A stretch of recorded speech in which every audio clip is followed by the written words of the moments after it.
পিএসসির অধীনে অনুষ্ঠিত সরকারি চাকরির পরীক্ষায় প্রশ্ন ফাঁস নিয়ে এবার মুখ খুললেন প্রতিষ্ঠানটির চেয়ারম্যান মোহাম্মদ সরওয়ার হোসেন। দুপুরে আগারগাঁও কর্ম কমিশন ভবনে প্রশ্ন ফাঁস নিয়ে সাংবাদিকদের সঙ্গে কথা বলেন তিনি। দাবি করেন, যে প্রক্রিয়ায় চূড়ান্ত পর্যায়ে প্রশ্নপত্র পাঠানো হয় সেখানে ফাঁস করার সুযোগ খুব কম। তারপরও বিষয়টি নিয়ে তদন্ত হচ্ছে।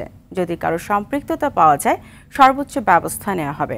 গেল 5 জুলাই রেলওয়ের পরীক্ষা ছাড়া যেসব পরীক্ষা নিয়ে প্রশ্ন উঠেছে সেগুলো প্রমাণিত হলেও আইনজীবীদের সঙ্গে কথা বলে সিদ্ধান্ত নেওয়া হবে।